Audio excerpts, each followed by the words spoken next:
The main character hails from Golden's beautiful lane, and even though there were beggars lying like corpses on the narrow paths covered with mud, the girl could not stop thinking about her beloved. She went out every day hoping to meet him and opened her shop where she worked. She wondered why he hadn't come yet, as he had said earlier that he would be here today. But suddenly, out of wondering where he disappeared to, a green-haired girl entered her inconspicuous shop and said hello to Celestia and wondered if she decided to work today too. The protagonist waved her hand away unhappily, didn't answer, and asked Liberty, her friend, if she was going to have the tattoo removed. The girl reached out her hand to the protagonist and asked her not to say that she was waiting for her son-in-law again, and then asked her if she really thought that such a magnificent officer was serious about her. Celestia, looking over the tattoo, from which a slight purple glow was coming off, asked her friend to shut up. Celestia took a closer look and noticed that she had never seen this tattoo before and the symbols were unfamiliar to her, and then turned to Liberty and reminded her that she had previously asked her not to make such complicated patterns, as Celestia was still unsure of her skill level. But she just laughed and told her friend that now her tattoo is not the main problem. And the real problem is that the girl should stop waiting for Sarek, because in fact he is just using her. The main character's magic was a little more special than the magic of other people. After all, magic can be described by a count from 1 to 10, but Celestia counted down from 10 to 1, destroying the will of the person who used magic. The main character's body, which has never studied magic, has somehow, unknown to her, learned how to erase it, and so she is able to earn some money for food. At some point, a magic circle appeared on Celestia's body, specifically on her back, with the power to cancel magic. She tried to research what was happening to her and found a book that said that using it could lead to death. This didn't scare her at all. After all, the girl's life was already on the line. However, she was very lucky that the magic circle was only visible when she used its power of destruction. So Celestia, after destroying the tattoo, told Liberty that she was done, and then high-fiving her that Sarek was coming because he had promised her earlier. But Liberty kept trying to convince the protagonist that it was all a lie and asked her why the girl was so naive. She was sad to hear something like that, but she truly believed in this man. All the protagonist thought was that to hear all the claims of Liberty would not be enough 2 days. Her lover Sarek had the real name Saranjbin, but in her empire the names of beautiful and noble people were short. And since Sarek came from the same alley, his name was very long. The protagonist and her brother have known Sarek since they were kids, because they grew up together in this alley. In their orphanage, they were often scolded and beaten together, and then they decided to run away together from that unfortunate place. So ever since then, the kids have been one and the same, and they've always been together. Celestia remembered how during Sarek's illness, she nursed him back to health and worried about his health. And then, unexpectedly for the protagonist, the then young boy kissed her. Since then, every moment of interaction between them has only confirmed that their destinies are linked. Remembering all of this, Celestia was very embarrassed and awkwardly looked away from her friend, and told her that Sarek was not the kind of person she thought he was. Besides, they had already agreed that they would get married.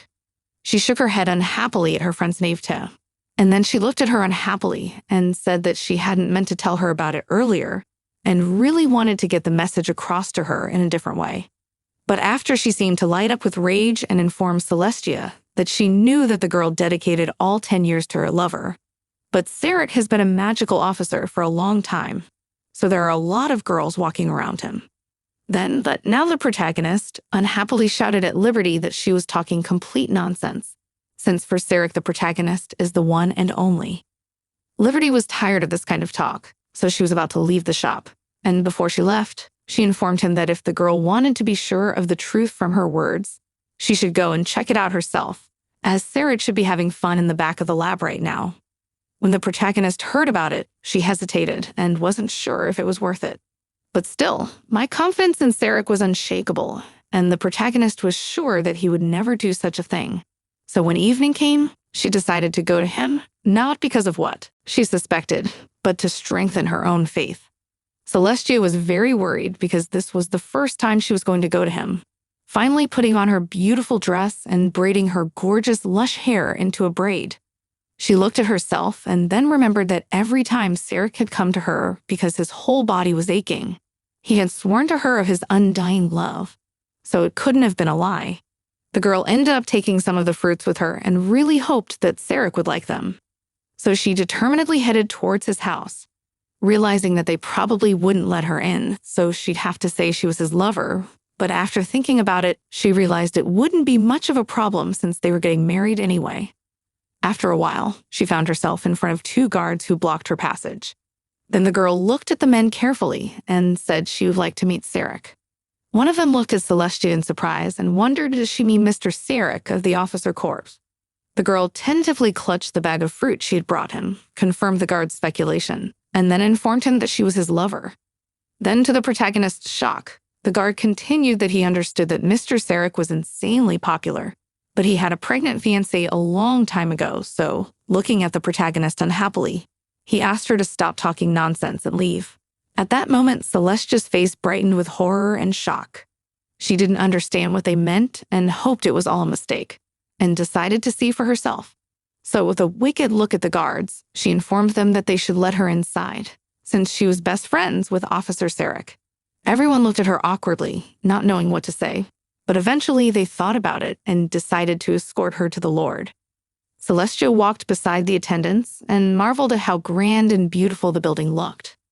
But suddenly and wide, huge doors opened, and a light shone brightly behind them. The first thing she saw was Herring's face, which was still a little hidden behind the door. At that moment, Celestia was overjoyed to see him, and she glowed with happiness. But the next moment, my whole body trembled.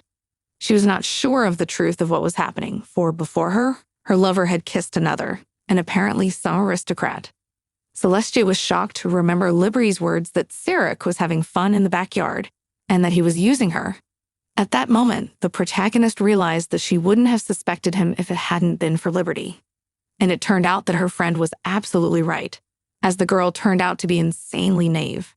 She remembered the pictures of Sarek coming to her and swearing his love, and that he would reach even greater heights, so that she would never experience difficulties.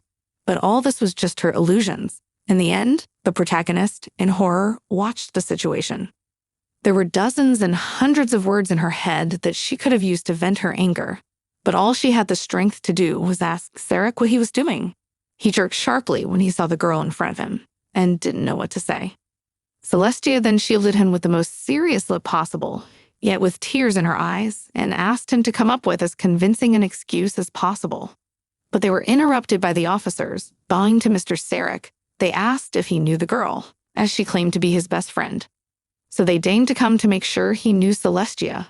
But the one with the most arrogant look from top to bottom looked at the protagonist, and then answered the guards no at this point. Celestia couldn't utter a single word from such humiliation, and had absolutely no idea how to act.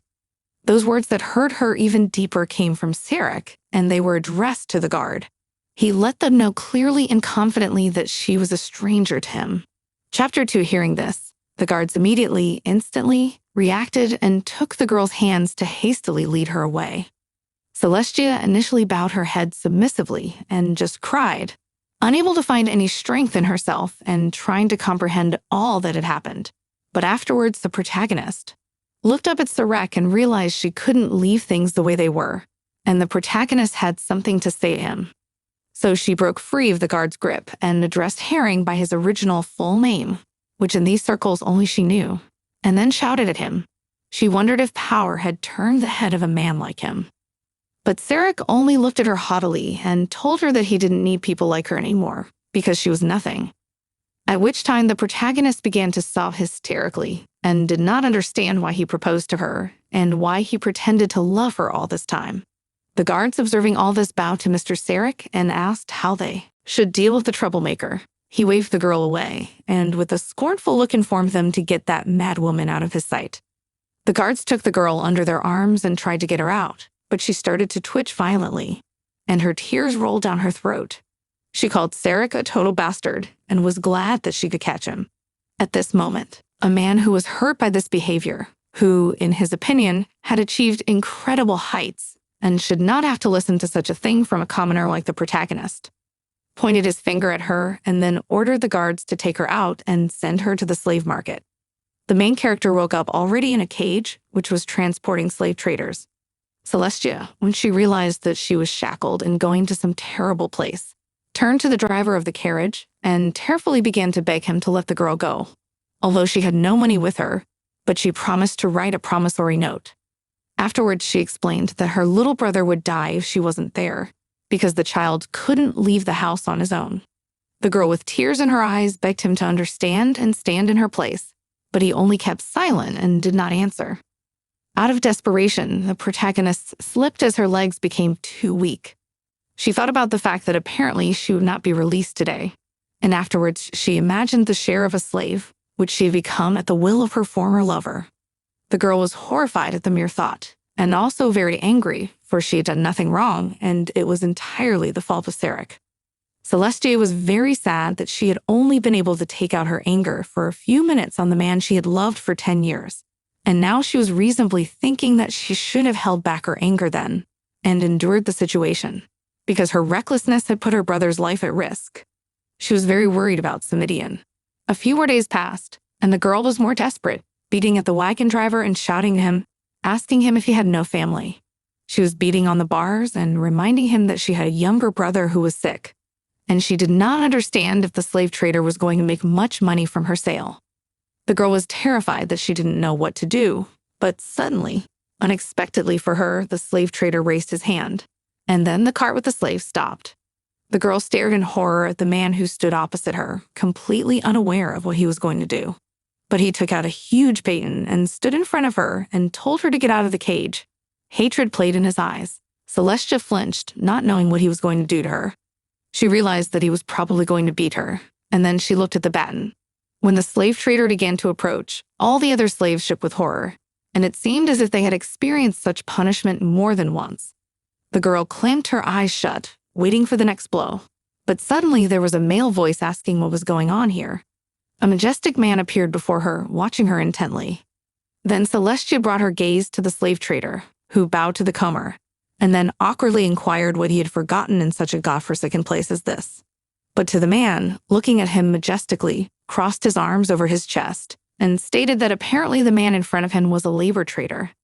Afterwards, he remarked that his methods were too harsh, so he intervened to inquire what he was doing. Then the slave trader reported out of fear that the slave girl he was about to punish was from Golden, and that was why her speech was so disgusting.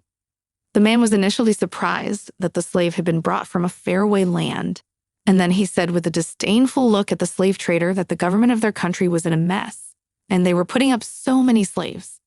And then he added that he would soon have to visit them and turn the place upside down to restore order. Listening carefully to every word, Celestia awkwardly didn't understand what country this nobleman was talking about. But at that moment, the man turned around. The last thing he said to the slave trader was not to abuse or tire the slaves, and to do everything in moderation. At that moment, the protagonist realized that she had to think of something. After all, if this aristocrat left, her last chance to return to the house would be gone. So she had to at least try. She, falling on her knees, turned to the nobleman and begged him to save her. And after grabbing her leg, she began tearfully begging the aristocrat to show at least a modicum of sympathy and help her get home.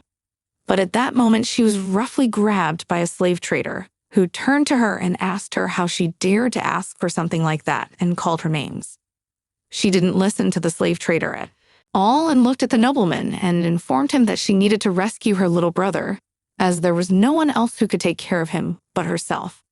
At this point, the nobleman smiled contentedly and asked what he could get in return for his help. Celestia looked at him blankly, wondering what he wanted from her. Then a man approached her, and with a smug smile said that she should have been taught that there was a price to pay for everything. Then the protagonist looked at her hands and realized she had absolutely nothing to offer. But suddenly, hope shone in her eyes, and she realized that she had something that such a person might need. So she decided to scan the nobleman in front of her. She noticed that he wasn't wearing a helmet, so he was most likely an aristocrat descended from knights. Afterwards, she noticed what he was wearing. The color of his robes was purple, and such a color was only worn by people of the highest titles. But afterwards, she twisted her head, realizing that it was very unlikely, as such a person could simply be a rich and high-ranking person. And in that case, he didn't need help from someone like the protagonist at all. But suddenly her vision focused on his arm, which was covered with terrible wounds. And then she realized, wide-eyed, that she had a chance, and she could give him what she was sure to be useful in. The disease on his hand was called side effect, and the protagonist was 100% sure of it. This kind of disease was caused by misuse or overuse of magical power, and it was impossible to confuse it with anything. However, the symptoms caused by the disease could be easily treated with pills. Still looking at the face of the man who was waiting for her answer, she realized that he could easily cure something like this in a couple of days, but something was stopping him. So she realized she could take advantage of it. Celestia grabbed him by his cloak and said that they could make a good deal for the two of them, because, in her opinion, the nobleman in front of them also had something he wanted. The slave trader shouted angrily and pointed his sword at Celestia, wondering if she didn't realize who she was talking to. The nobleman only smiled smugly and stated that he realized that the girl had become a slave because of her sharp tongue. And after scrutinizing the girl, he added that he needed absolutely nothing. She was shocked and didn't understand if she had lost her last hope of salvation. Chapter 3. The girl hesitated and didn't know whether to suggest it, but she said that the disease he was suffering from was curable and that she could help. At that moment, the emperor froze, shocked by what he heard. And then he snapped his finger and magical energy shone around him.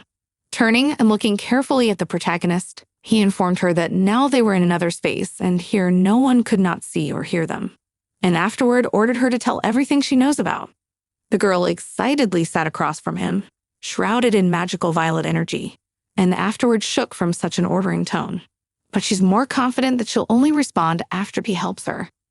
The man, whose face expressed unconcealed rage, was very unhappy with such a request, and then informed her that this was the last time he would repeat his question and demanded that she tell him how she'd found out about him. She shuddered at the demanding gaze and the ominous energy around her and said that she had already met with such a disease, and she also knew how to treat it. The man smiled evilly and wondered if the girl thought he would believe such nonsense on her part. But she held out her open palms to him and told him she could prove it to him, if he gave her the opportunity. He still looked at her uncertainly and asked if he had to take her hand, but she looked up at him and told him that it was a prerequisite and their bodies had to touch. He looked at her hand uncertainly, not knowing what to expect, but he'd agreed and put his hand in hers. And then he told her that he'd only agreed to it because he had nothing left to lose. The moment the girls started counting down, everything around them glowed and a wind rose, which was triggered by a strong surge of magical energy. The next moment, when the man looked at his hand, it was perfectly clean of any injury. The girl who had been holding his palm the whole time said that it was her ability. The girl who had been holding his hand the whole time said that it was her ability. The man smiled contentedly, pleased at such a lucky find. Some time passed, and the girl rode quietly sitting on a freight cart that was behind the carriage. She looked up at the starry sky and the huge full moon and noted that she missed Golden's alley and was also worried about her little brother. So she decided that as soon as she had a chance to talk to her savior, she would ask him to go to her brother, since his medicine should be running low by now. Some more time passed, and the protagonist even had time to rest. But suddenly the carriage stopped, and she saw a young gentleman get out of it, around whom a few men gathered, looking like servants. Those were waiting for his orders, and then they escorted the man to the imperial palace as his guards. Looking at his towering figure above the others, the girl was surprised and wondered how important this black-haired man was. She also didn't realize why he had come to the imperial palace. But he was brought out of his musings by a girl who turned to her and told her that she knew she was a slave and asked her to follow her. But Celestia gave her an awkward look and informed her that she should probably wait here. Then the maid looked at her angrily and asked her who she was waiting for, and then she got an answer that horrified her. The girl replied that she wanted to wait for the master. The maid took hold of her head as from a bad headache thought the protagonist completely uneducated, but explained that from now on she should call the man who saved him not master but his majesty. Celestia asked in a whisper, shocked, if she had misheard, for such a man could not possibly be the emperor. But the maid didn't seem to notice. She was thinking in her voice that she had a lot of work to do, as she would have to teach the main character a lot of things. At that moment, the girl looked around and thought that apparently the words His Majesty's had a different meaning in each country. So she thought that he was just one of the high-ranking nobles. From her musings, she was interrupted by a maid who handed her a pair of shoes and informed her that the imperial palace should not have any unwanted rumors about someone entering the palace barefoot. and so ordered her to put on her shoes as quickly as possible. The girl put on the shoes, which were comfortable enough, perfectly fitting, and thanked him sincerely, but the maid grudgingly noted that she had not done it for her, but only because of His Majesty's personal order. But from now on, she should deal with such matters herself. Celestia agreed, and afterward inquired, "Where are they now?" But the girl grudgingly inquired, "Does the protagonist know absolutely nothing?" And later became convinced of His Majesty's words. For initially, Selena thought it was a joke that he had bought a slave girl.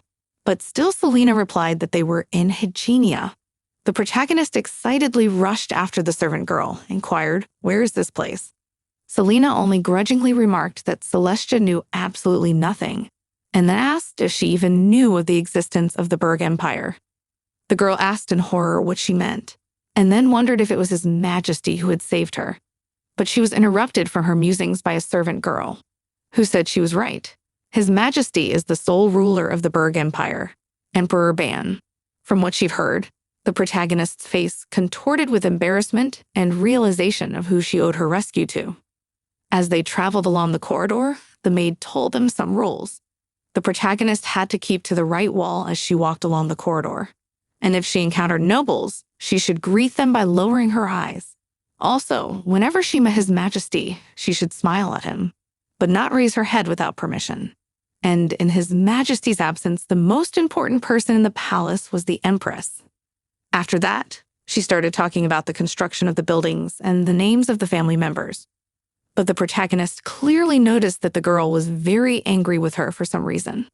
So the protagonist turned to Mrs. Selena, which surprised her very much, because Selena thought that the girl did not have time to remember everything from the first time. But she assured her that everything was fine, and then smiled radiantly and said that she was amazed at how much she knew, and said that she thought this place was wonderful and that His Majesty was a good man, so she would try not to let His Majesty down. Selena looked disdainfully at the protagonist and wondered if she remembered absolutely nothing from her explanation. But she was brought out of her scolding by the voice of the protagonist, who said that she had memorized absolutely everything from the above. But Celine didn't believe her, so turning to her and scrutinizing the girl, she asked her to tell her the name of the palace manager and where he was. Celestia smiled at the maid and told her that this status, which had been passed down from generation to generation, belonged to Count Jera, who was in charge of the palace's maintenance staff and was located on the 3rd floor in the 2nd room to the right of the central staircase. His distinguishing feature was a purple badge. Selena was clearly shocked that the protagonist had memorized it, so she asked her a new question regarding the chief of the Daisan. He is located on the 5th floor in the 1st room on the right. He can also be recognized by his badge with 9 gems.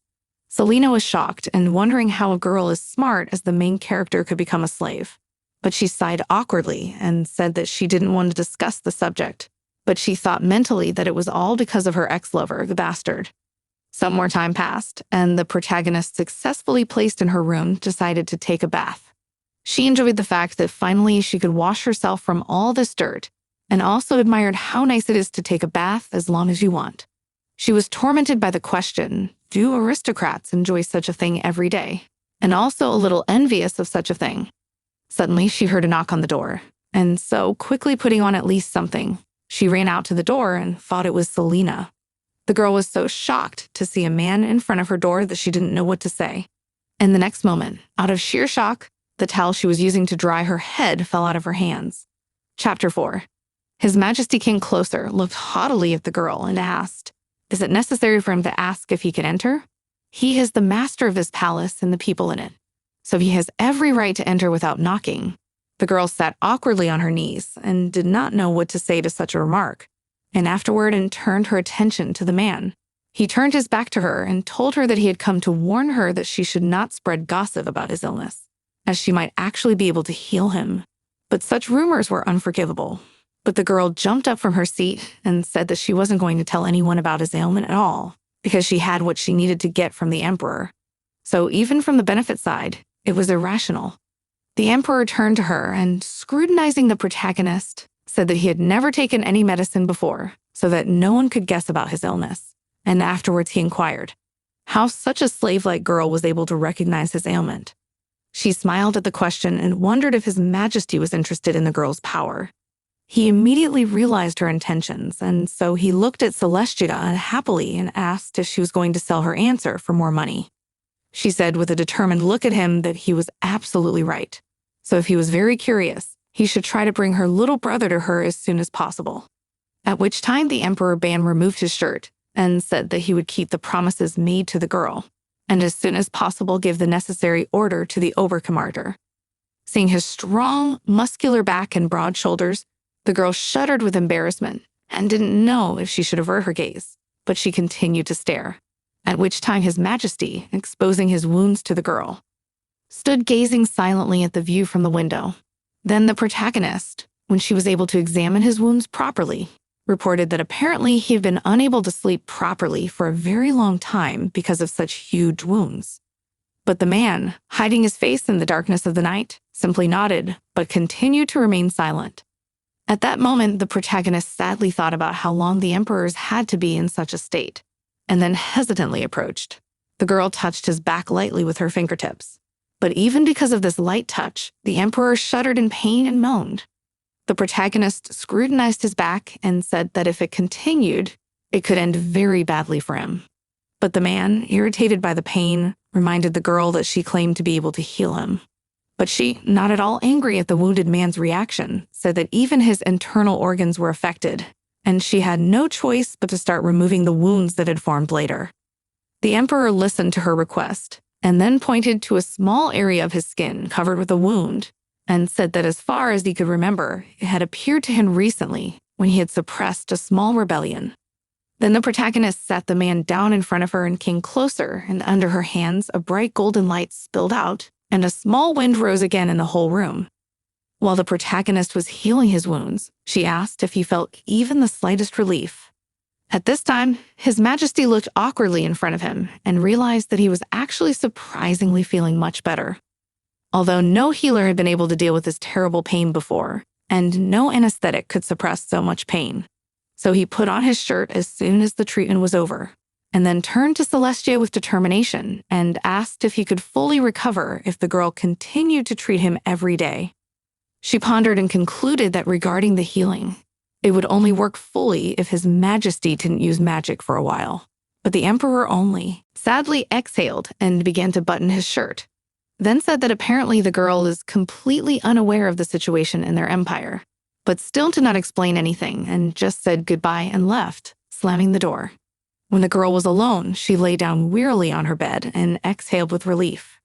She, looking at her hands that had recently healed the emperor's back, wondered what was his life really like. For so powerful and influential a man, to her mind, looked insanely unhappy. Some more time passed, and the protagonist, holding her back, trying to take away the pain in her back, realized that it had been an insanely hard day. But suddenly, unexpectedly, she noticed the butler, who waved her hand to call her closer. When the girl approached, the butler handed her a piece of paper and told her that she'd been granted permission to leave the palace today.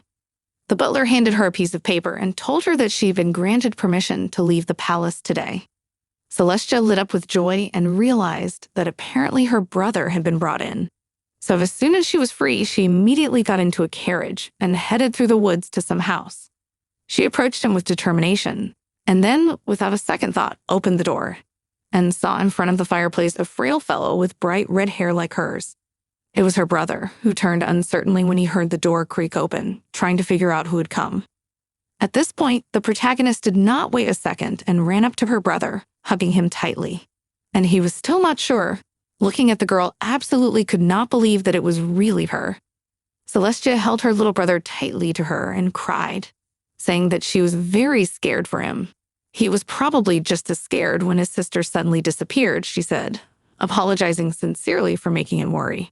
But at that time, Samidian stroking his sister's back informed her that at the time of her disappearance, his sister from the pawn shop came to him and looked after him all that time.